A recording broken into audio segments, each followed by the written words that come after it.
My name is Kelsey, and this happened to me in Waukesha, Wisconsin in December of 2020. Even when I'm done working, I'm still organizing things.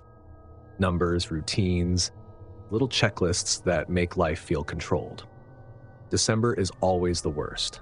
Year-end deadlines, holiday pressure, and that constant sense that something important is about to be missed. That night was supposed to be quiet. I remember checking the thermostat, 70. Good. I put the kettle on, made tea, and did my usual walk through the house. Front door locked, back door locked, porch light on. Outside, the street looked calm. Snow was coming down steadily, softening everything. A few houses had Christmas lights on. Across the street, I could see a TV glowing behind someone's curtains. Everyone was home. You can feel it when a neighborhood settles in for the night. I opened my laptop and told myself I'd finish one small thing. The TV played quietly in the background, some forgettable holiday movie I wasn't really watching. Then the power went out. No warning, no flicker. The TV went black, the lamp died, and the refrigerator stopped. What followed was silence. Real silence. The kind you only notice when it shouldn't exist. I stood there for a second, waiting for the rest of the street to go dark. It didn't. I walked to the front window and looked out. Streetlights were still on. Porch lights glowed up and down the block. Across the street, someone's TV was still flickering blue. My house was the only one dark. I laughed, like my brain was trying to keep things normal. Breaker. That had to be it. I went down to the basement with my phone flashlight. The breaker panel looked fine. Nothing tripped. I flipped them anyway, one by one, careful and methodical. Nothing happened. Upstairs, every outlet was dead. The thermostat screen was blank. I called the utility company, already knowing the answer. There are currently no reported outages in your area. I hung up and stood in the hallway, listening to the wind push snow against the house. Then I heard a soft crunch outside. It stood out because everything else was quiet. Then another. I walked back toward the living room window. When I looked out, I didn't see anything at first. Just snow blowing sideways in the streetlight. Then I noticed the shape. A person was standing in my yard, not close to the sidewalk. Like they meant it that way. They were half lit by my neighbor's floodlight, arms at their sides, not moving. They weren't walking. They weren't looking around. They were just there. My brain scrambled for explanations. Neighbor, someone checking on houses, maybe even someone lost. But no one stands motionless in a snowstorm, deep in someone else's yard. I stepped back and locked the deadbolt again, even though it was already locked. The sound of the lock felt small.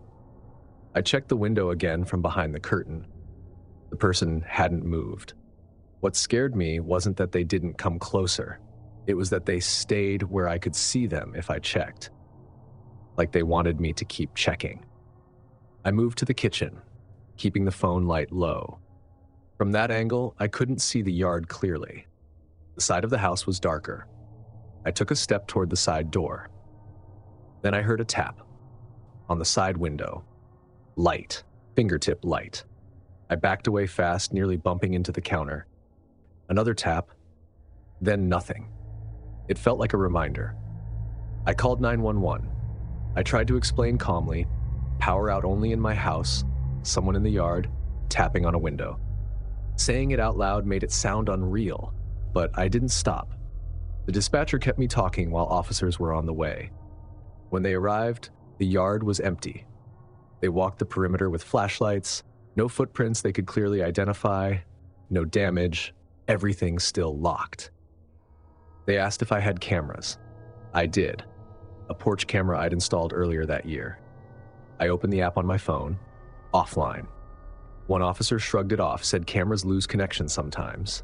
They suggested staying with someone overnight. I said I would. I didn't. I sat in my dark living room wearing a coat, waiting for the neighborhood to change, waiting for another house to lose power, for something to confirm this was normal. An hour later, the power came back on. all at once. Lights, heat, fridge, like nothing had happened. The next day, I called the utility company again. They said the same thing, no outage recorded. An electrician came later that week. He checked everything, panel, meter, lines. He couldn't find a problem. Sometimes strange stuff happens, he said. That answer stuck with me, because it didn't feel like the power went out. It felt like my house had been turned off. Like someone wanted me blind inside my own walls while they stood just far enough away to be seen. Now, when I see one dark house on an otherwise lit street, I don't think breaker. I think someone wanted it that way.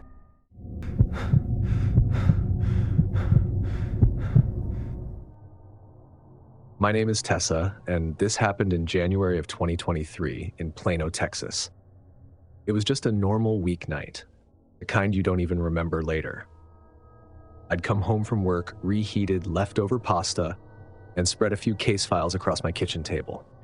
I told myself I'd skim them for an hour before bed, just to feel productive. I'm a paralegal. My job is built on details. I'm also careful by nature. Not paranoid, just the kind of person who checks locks without thinking about it.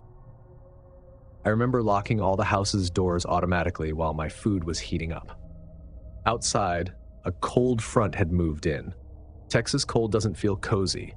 It's sharp wind that rattles fences and makes houses creak. My place always made noise during weather like that. The attic popped. The vents clicked. I'd lived there long enough to know which sounds meant nothing.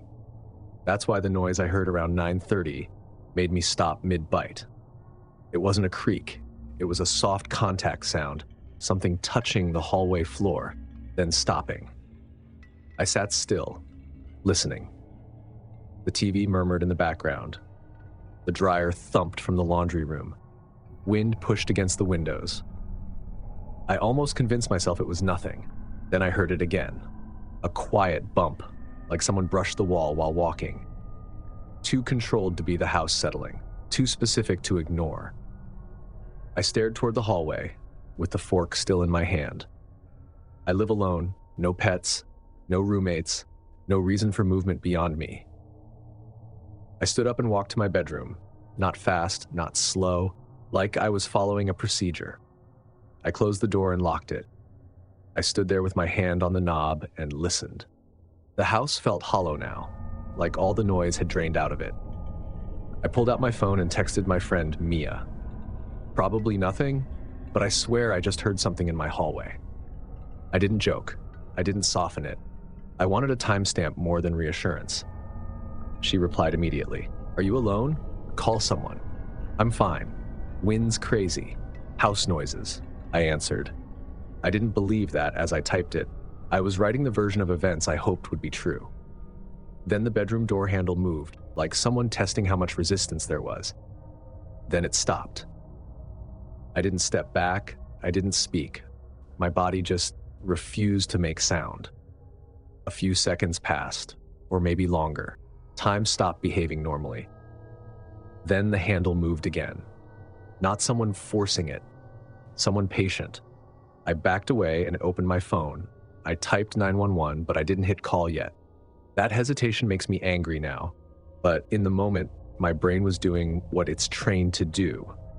Evaluate. What if it's nothing? What if the police come and there's no proof? What if I'm wrong?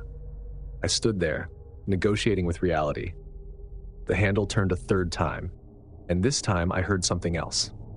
Metal brushing metal, like keys, or a ring, or something hard touching the knob carefully.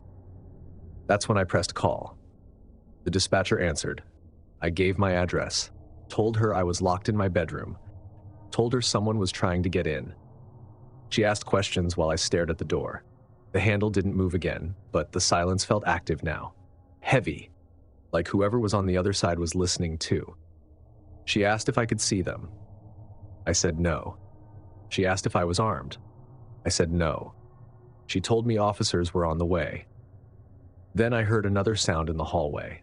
That same soft contact noise, but closer this time, near my door. Then nothing. The knock at the front door cut through everything. Plano police. The dispatcher told me to stay where I was until they announced themselves inside. When I finally opened my bedroom door, the hallway was empty. The officers checked everything: doors, windows, closets, the garage. No signs of forced entry, one of them said. That phrase bothered me more than I expected. No forced entry meant no story, no proof, just me and what I felt. They listened while I explained the handle, the scrape, the timing. One officer says politely, "Old houses make sounds. Pressure changes." I didn't argue. They left after advising me to call again if anything happened. After telling me I was probably okay, I locked everything again and slept with the TV on. I barely slept at all. In the morning, daylight made the house look harmless. I almost convinced myself I'd imagined it. Then I noticed the front door lock. Tiny, fresh scuffs near the keyhole, bright against the dull metal, too precise to be wear and tear. Like someone had tried a key, more than once. I stood there staring at those marks, and something clicked into place. Someone had tested the front door earlier, and maybe that was the entryway. Now I don't wait for certainty anymore. I don't write off house noises. I don't sleep without my phone in reach. I don't hesitate when something feels wrong, because the worst moments don't come with answers. They come with a quiet hand on a doorknob and the realization that someone already knows how your house works.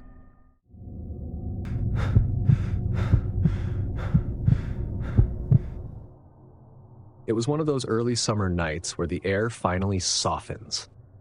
The windows were open, the ceiling fan was on low, and the house had that quiet you only notice when you're alone.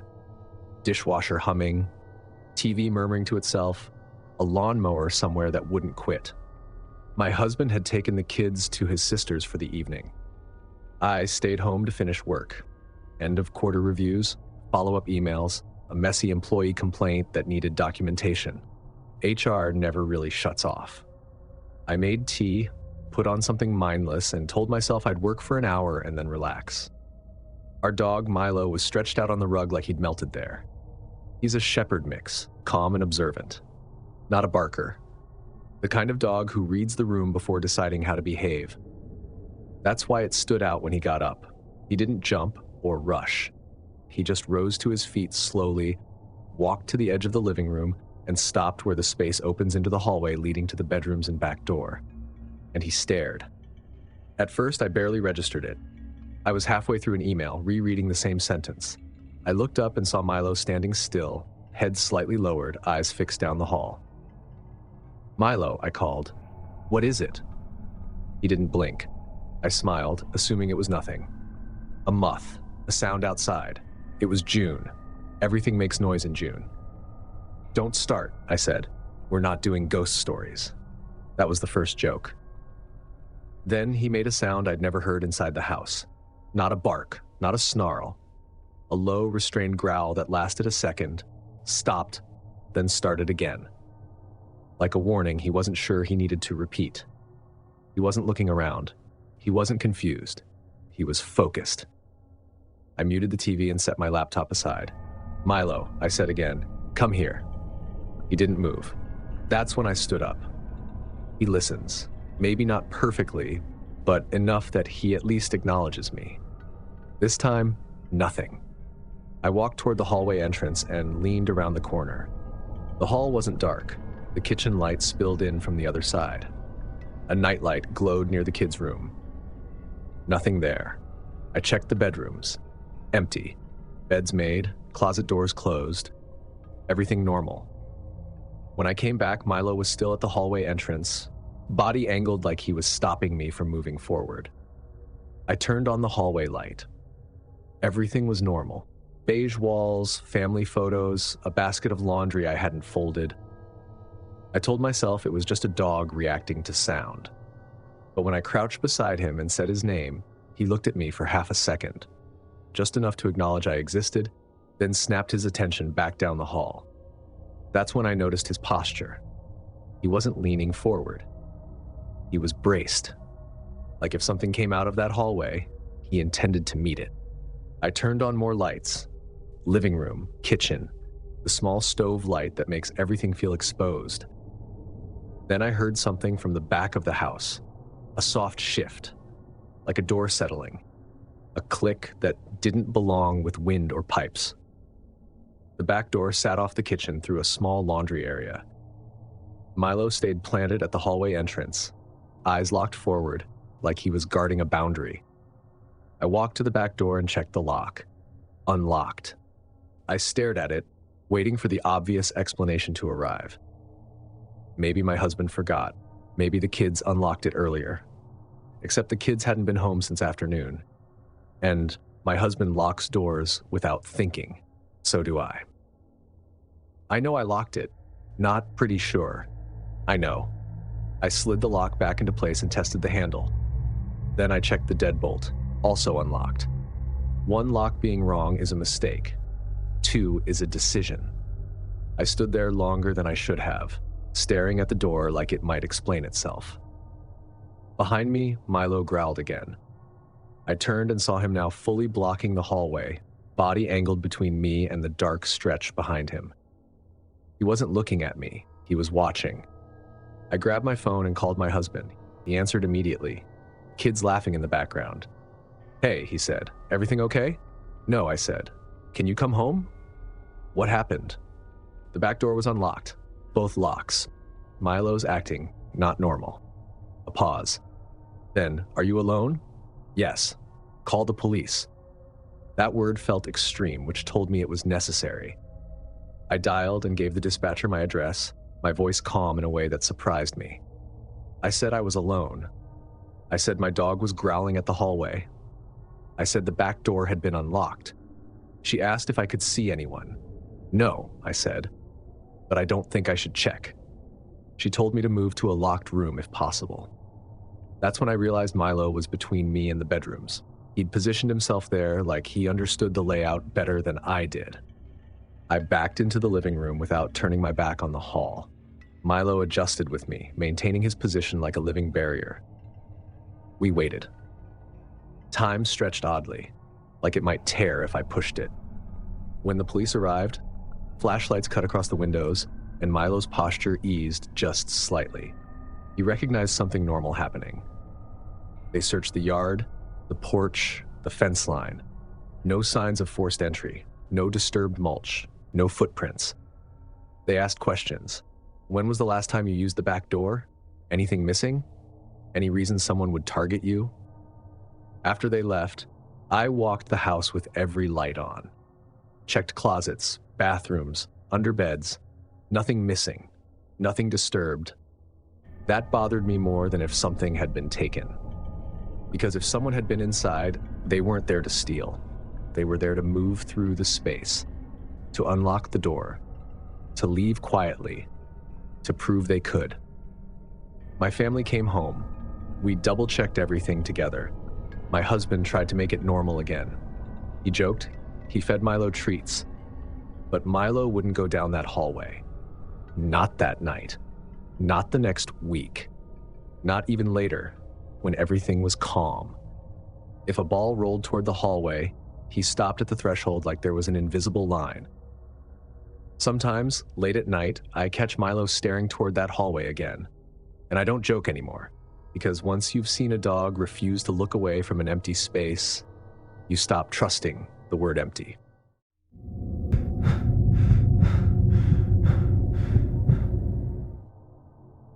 My name is Tyler, and this happened in Redmond, Washington in February of 2015. I was 16 at the time, and I know that matters, because stories like this tend to get dismissed once people hear your age. They assume imagination, nerves, too much internet. That night wasn't like that. It was a normal Friday. My parents were out to dinner with friends, nothing unusual. They left around 7 and told me they'd be back before midnight. I remember joking about having the house to myself and asking them to bring fries back if they stopped somewhere. Our house was a single-story place, no second floor, just bedrooms, a living room, kitchen, and an attic above everything. The attic access was a square panel in the hallway ceiling with a pull-down ladder. My dad stored boxes up there, Christmas stuff, old cables, random junk. I'd been up there maybe twice. That night, I was in the living room gaming with my headset on.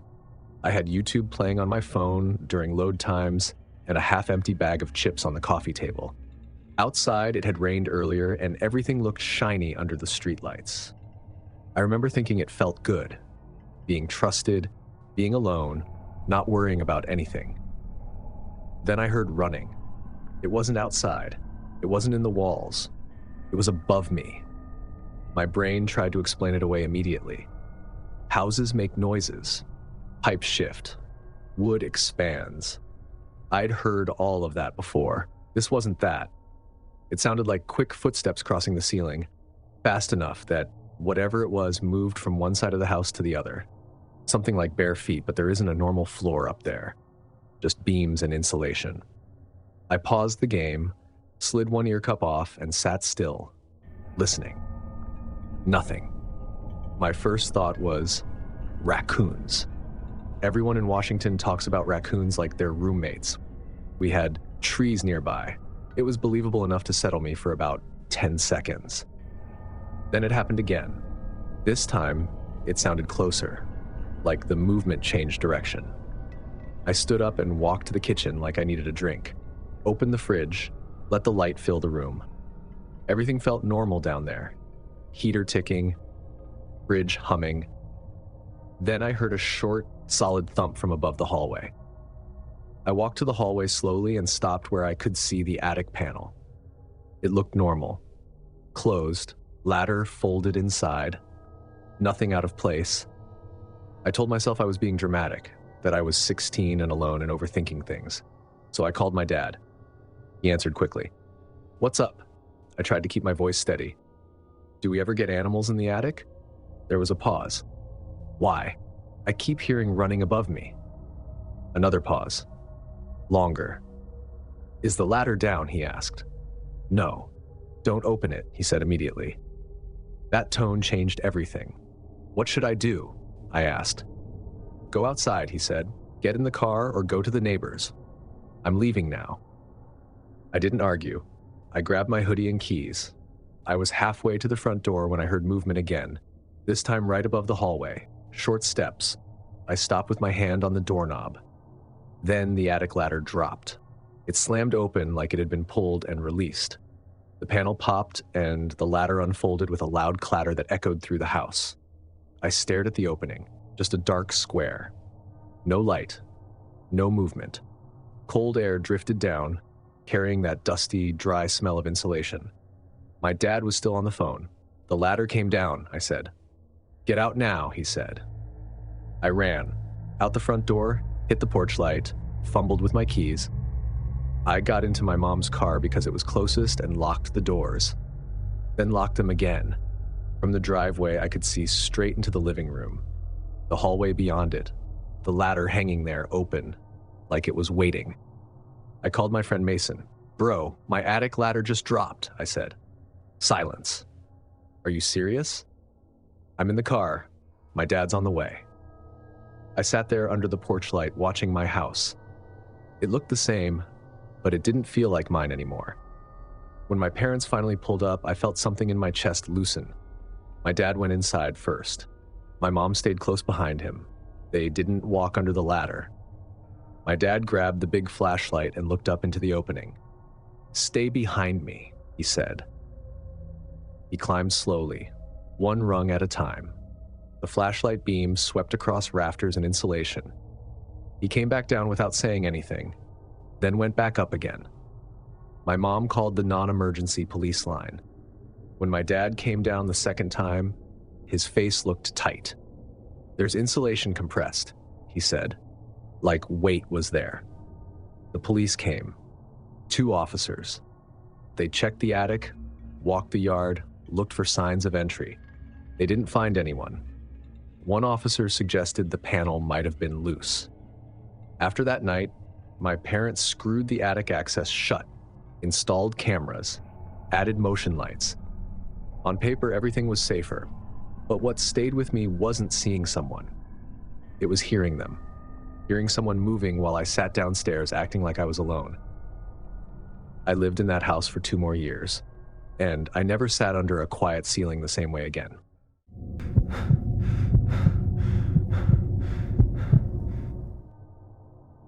This happened when I was 17.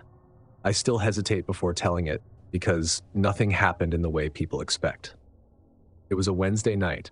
My mom was out late at a church meeting, one of those things that always ran longer than planned. She left around 6 and told me she'd be home by 10. I remember because I asked if I could order food, and she said yes, but not too late. The house felt normal, comfortable. I'd grown up there, so I knew its sounds. The air vents clicking on, the faint tick of the hallway clock, the way the floor made a soft noise near the stairs. None of it bothered me. I did homework at the kitchen table, then took a shower, then curled up in my room with Netflix and my laptop balanced on my knees. I was halfway watching, halfway scrolling, not really focused on anything. That's when I heard my mom say my name, Emily. It came from the hallway. The same tone she used when she wanted me to come out and help with something. The "come here for a second" voice. I answered automatically. Yeah? I waited for a response. None came. That's when I remembered she wasn't home. I sat up in bed. I listened carefully, trying to catch any other sound that might explain it. The TV in my room played softly. The house stayed quiet. I thought it was my brain filling in gaps. Sometimes you think you hear things when you're tired. I even smiled a little, embarrassed at myself. Then it happened again. Emily. Same voice, same tone. This time, my stomach tightened for real. I picked up my phone and texted my mom. "Did you come home early? I just heard you call me." The message showed as delivered. I stood up and locked my bedroom door. I don't remember deciding to do it. My hand just reached for the lock and I turned it quietly. Then I pressed my ear against the door. The hallway smelled faintly like laundry detergent and whatever cleaner we used on the floors. Nothing felt out of place. I didn't want to step into the hall, not because I thought something would jump out, but because stepping out felt like answering. That was the worst part. There were no footsteps, no sound of movement, no explanation. I backed away from the door and sat on my bed, pulling my knees up. I tried calling my mom. It rang, went to voicemail. I whispered into the phone even though I was alone. "Mom, please answer." I checked the front door through my bedroom window that faced the driveway. Her car wasn't there. I checked the time, 9:42 p.m. The hallway stayed quiet for maybe a minute, long enough for my brain to start arguing with itself again. Then, "Emily, come here." That time, it didn't just say my name, it asked. I started crying without meaning to. Silent tears, pressing my sleeve to my mouth so I wouldn't make a sound. I didn't want whatever it was to know I was scared. I called my best friend, Sarah, and put the phone on speaker, setting it face down on the bed. She answered groggy. "Hey? I think someone's in my house," I whispered. "What? Emily, are you serious?" I heard my mom's voice. "She's not home. Stay where you are. Don't go out there," as if I would. While she was talking, trying to calm me down, I heard a sound at my door. Just the lightest contact, like someone resting their fingertips against the wood. Just a reminder. I clamped my hand over my mouth and shook my head, even though no one could see me. Sarah heard my breathing change. "What's happening?" "It's at my door," I whispered. My mom got home 15 minutes later. I was sitting on the floor of my room with my back against the bed, phone still in my hand, door still locked. She found me shaking and crying, and at first, she thought something terrible had happened to me. I tried to explain, stumbling over the words, repeating the same details like they might change.